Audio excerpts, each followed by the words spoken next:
তোমরাও তালিকা করো, কারণ অন্তত 227 জনকে মারার লাইসেন্স পেয়ে গেছি। বাংলাদেশের রাজনীতিতে আবারও বড় ঝড়। ক্ষমতাচ্যুত সাবেক প্রধানমন্ত্রী শেখ হাসিনার বিরুদ্ধে ট্রাইব্যুনালের পূর্ণাঙ্গ রায়ে উঠে এসেছে বিস্ফোরক তথ্য। মামলার সঙ্গে জড়িত প্রসিকিউটর, তদন্ত কর্মকর্তা থেকে শুরু করে আইনশৃঙ্খলা বাহিনী ও আদালতের কর্মচারীদেরও দেওয়া হয়েছে ভয়াবহ পরিণতির হুমকি।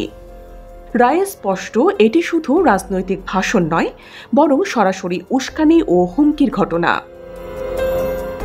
আন্তর্জাতিক অপরাধ ট্রাইব্যুনাল ১ শেখ হাসিনাকে ৬ মাসের বিনাশ্রম কারাদণ্ড দিয়েছেন আদালত অবমাননার মামলায়।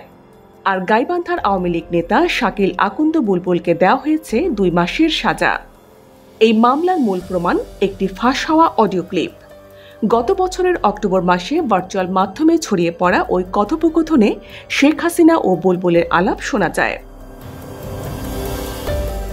সিআইডির ফরেন্সিক পরীক্ষায় নিশ্চিত হয়েছে এটি কোনো এআই তৈরি নয়, বরং আসল রেকর্ডিং। রায় উদ্ধৃত সেই কথোপকথনে শেখ হাসিনার নির্দেশ দেন, ওইসব তালিকা করো আর অফিসারদের বলো আমরা তালিকা পাঠাচ্ছি নেত্রীর কাছে। চাকরির সামনেও করতে হবে, ১ মাঘে শীত যায় না।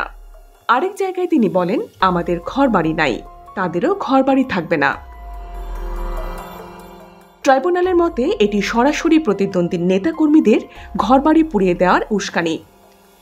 আরও চমকপ্রদ অংশ আসে যখন শেখ হাসিনা বলেন, আমার তো সারা বাংলাদেশে ২২৭টা মার্ডার কেস, অন্তত ২২৭ জনকে মারার লাইসেন্স পেয়ে গেছি।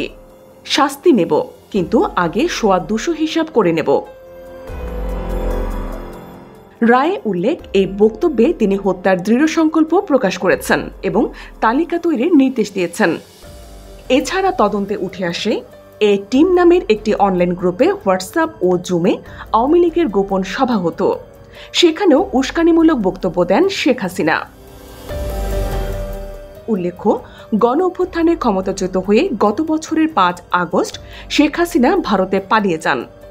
আর বুলবুলও বর্তমানে পলাতক। তার বিরুদ্ধে আন্তর্জাতিক অপরাধ ট্রাইব্যুনালে মানবতাবিরোধী অপরাধ সহ আরও ২টি মামলা বিচারাধীন রয়েছে। ট্রাইব্যুনালের এই রায় প্রকাশের পর দেশের রাজনীতিতে নতুন করে উত্তেজনা ছড়িয়েছে। সমর্থক ও বিরোধীদের মধ্যে চলছে তুমুল বিতর্ক। এটি কি ন্যায় বিচারের প্রতিফল, নাকি আরেকটি রাজনৈতিক নাটক? একদিকে আদালত বলছে এটি প্রমাণিত উস্কানি ও হুমকি, অন্যদিকে সমর্থকদের দাবি সবই সাজানো চক্রান্ত।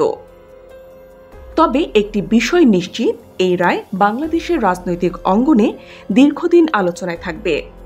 এই রায় বাংলাদেশের রাজনীতিতে কতটা প্রভাব ফেলবে বলে আপনি মনে করেন? এই ধরনের গুরুত্বপূর্ণ আপডেট পেতে আমাদের সঙ্গে থাকুন।